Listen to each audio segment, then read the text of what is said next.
Welcome back to the Matt Sager Podcast. How was your Labor Day? Mine was nice. Happy to be back doing the show, though. Sadly, need to issue my very first retraction. It's the 18th episode of the Matt Sager Podcast, and it was bound to happen sometime. We all screw up, and I made a promise of sorts, an assertion, to someone who I care about and someone who I would like to maintain their trust. This is a quote from me on episode 5, titled The Return. I'm addressing good friends of mine who I used to work with at Westwood One. I guess in particular I was thinking of Tim Sabian, but really I was thinking of the entire crew there. I like them all very much, and I think they're in dire straits with their first podcast offering, this Opie Radio show. And so I made this vow. If Westwood One brought me in for a day for free, I would fix a show.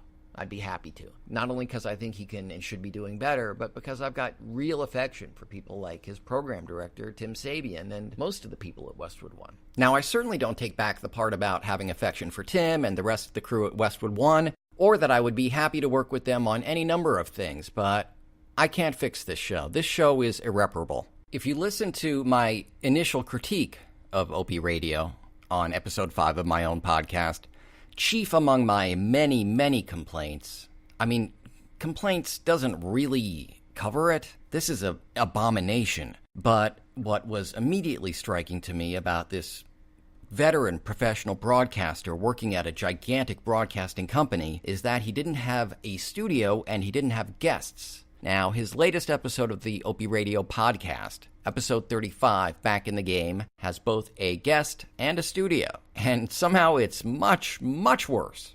Let's just dive in. Opie, you'll note, is very eager to do that. He introduces neither himself nor his guest, and that is very striking, because this guest is someone... If you're listening to Opie Radio, it's because you've got a vested interest in Opie and his career as the Opie and Anthony guy. No one is listening to Opie Radio because it's a dynamic, exciting podcast. So this guest is very relevant.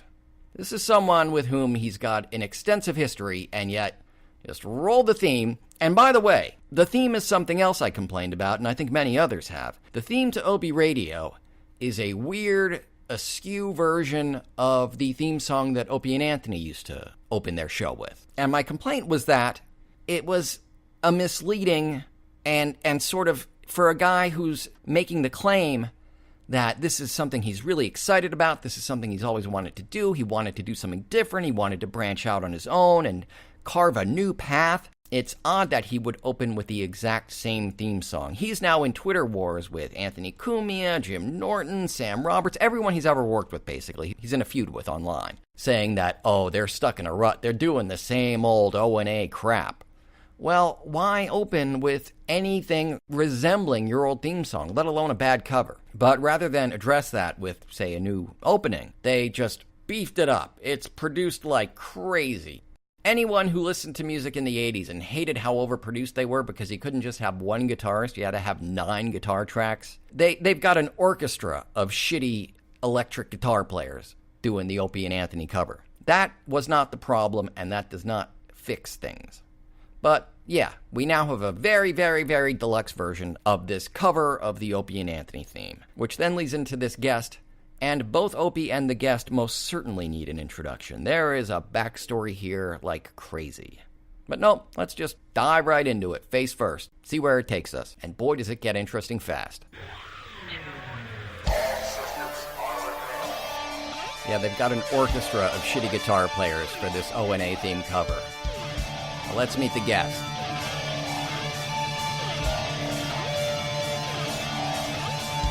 Scott Farrell. This has been a long time coming. Scott Farrell. That is not somebody who you just greet. Oh, hey, Scott Farrell. Scott Farrell and Opie and Anthony have a pretty extensive history. I'm talking about at least 20, 30 years. Farrell is someone who was kind of a up-and-coming shock jock when I was getting ready to do my first internship. I remember seeing him in studio somehow. I was, I think, maybe 17 years old. I've mentioned before on this podcast that my childhood was not great. I did not have the best introduction to the adult world. I didn't develop a lot of skills. And one thing that had appealed to me from a very young age, was working with my voice, and working in radio was beginning to sort of congeal in my mind as something that might really work for me. Seeing Scott Farrell in the studio made it seem very realistic that someone like me, who was very unpolished, shall we say, unversed in the ways of the world, could make a great living just being the goofy guy that I am. Because Farrell was running around the studio, no cameras, nobody watching him, but he had a microphone taped to a hockey stick, and he was running around going, yeah, shake it up, I'm the man, you're the man, you're the man, I'm the man, you're the man. I'm like, what the shit? I can do that.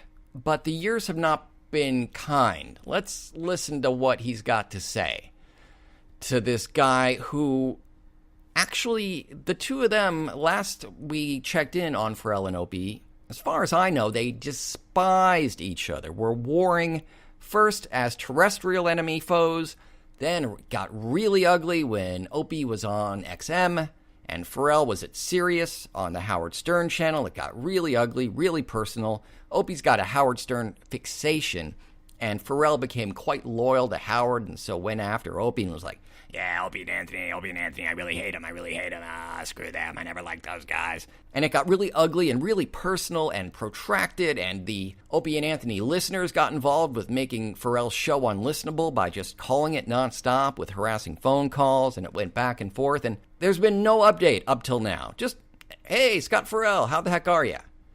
And before he speaks, I just want to say, I cannot help but think of The Simpsons, who in many episodes, particularly in the early seasons, made a recurring gag about whatever happened to Spuds MacKenzie, the Budweiser beer party dog. You know, he was young and goofy, the fun dog running around the beach, and oh boy, what have the ravages of time done to fun-loving, goofy Spuds MacKenzie? Try to not think about that when you first hear Scott Farrell open his mouth. Do we like each other? Do we hate each other? Where are we at, Scott? Where are we at? It's a new beginning. Holy shit. Holy shit. Let's, just for comparison, let's listen to this PSA from the CDC, Centers for Disease Control and Prevention. Tips from former smokers. Let's A-B this with Scott Farrell. Be very careful shaving. It's a new beginning. I mean, it's just awesome to see you. Wow. Let's hear that again. Be very careful shaving. Which one is worse? And I'm glad you're killing it. I told you that before. I think it's... I mean, I don't mean to be cruel, because I genuinely think he's very unwell. This is another clip from the CDC. Don't use spray paint. Okay, and again, let's hear Farrell. Fantastic. Well, I don't know if Is this where you do it in here? Yeah, they just built this for me. I mean, it needs a little work. You know, we got to put some stuff up on the walls. We got to get a nice couch. Right. So they got a new studio. They need a couch. Farrell needs hospitalization. And the show is on life support. I can't help it. No one can. Shake it up. I'm the man, you're the man. I'm just saddened. I'm sure something is terribly wrong with Scott, who, to the best of my knowledge, is a perfectly decent dude. But honestly, Scott sounds exactly like the most tasteless track on one of my old animation demo reels. One I'm not particularly proud of, but one which I think is relevant for this situation because it's just how Scott sounds. Always practice cancer kazoo hygiene. Otherwise, you risk infection. So I never intended for that to be aimed at Scott Farrell, and yet, boy, he's not sounding good. And Opie, just retire.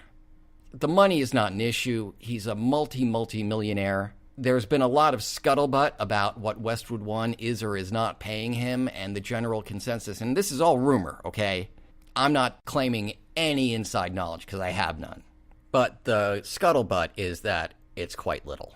Take that for what it's worth. It's rumor. It's third-hand rumor. That's all. But who cares what they're paying him? Again, he never has to work a day in his life, and he can very comfortably live in his luxurious home that I believe he owns with his wife and kid. He could have 5 more kids, put them all through college, get a house in Florida. You understand what I'm saying? He's not hurting for money. So it is odd that he would humiliate himself in this manner. But now he's got guests, and now he's got a studio, and it's not good. He's mending fences with old foes. You know, he's spoken about how he had so much bad karma from the negative energy he used to carry around, and So maybe this is him catching up with a friend. It doesn't need to happen on mic. This is very undignified and very depressing. This is a conversation he should be having, and maybe ask Scott in 10 years if he can put it in his book about an anecdote about how I made up with Scott Farrell. Because no one needs to hear Scott. That's awful. Maybe this is Opie being passive-aggressive and saying, oh, hey, come on my show, be a guest. I'm your buddy. I'm your pal again. Shake it up. Heh. All my listeners, my many, many listeners, which they don't track, or if they do, they don't make public, get to hear my old enemy sounding like garbage. Because that's all you get out of this, is a sad man and a man who sounds near death. And so it's with real regret that I have to issue my first retraction on the Matt Sager podcast. I cannot, in one day and at no cost, fix the Opie Radio podcast. It's conceivable that with great amounts of time and given room to train and consult with and really urge the talent to take things in a different direction and to work with the engineers to further build out the studio so that it maybe is more exciting for him and get him his couch. But I need to explain to him how to introduce himself, how to introduce his guest, how to not just gloss over. If you've got a guest in the room that is of genuine interest to your fan base, finally, for the first time, it's not just you and 6 guys at a bar discussing beers or picking flowers and crap. It's you in a room with a guest that really matters to your fans, and you're just going back and forth. Yeah, well, I don't like working on radio. Yeah, well, I like working in radio. Yeah, well, I find it really depressing. Yeah, well, I love shaking it up. This needs much more work than I thought, and again, it's my bad. I thought it was a technical issue that I could fix with a little quick consult. That is not the case. It may be unsavable. I hope that doesn't prove to be true, but we should prepare ourselves for that eventuality. Now, again, I don't retract any of my statements of fondness for Westwood One, fondness for Tim Sabian, an open mind that Opie might be able to produce better content, and a willingness to help him. But the idea that I could do something as simple as this. If Westwood One brought me in for a day for free, I would fix a show. I'd be happy to. Not only because I think he can and should be doing better, but because I've got real affection for people like his program director, Tim Sabian, and most of the people at Westwood One. Is just unrealistic. So I need to walk that back with apologies. Never let it be said that the Matt Sager podcast is not a bastion of journalistic integrity. We make mistakes, and then we call ourselves on it. We're not the enemy of the people here. We might be the enemy of Greg Hughes, but not intentionally. Even Greg, I feel for him and hope that things get better for him, and I'm quite concerned for Scott Farrell. Scott, I hope you're doing okay. Wish you the best as well. And I know I said I would take tonight off, but I ended up taking Friday off, so, what are you going to do? I worked on Labor Day. Thank you for hanging out with me tonight on the Matt Sager podcast, and please follow me on social media. On Twitter, I'm at Matt Sager, Facebook, The Matt Sager, and my voiceover page is Matt Sager VO. The podcast page is Matt Sager Podcast. Instagram, I'm Real Matt Sager. And for more social media links, more episodes of this podcast, articles, blog posts, my contact info, voiceover reels, and more, go to mattsagervoiceover.com.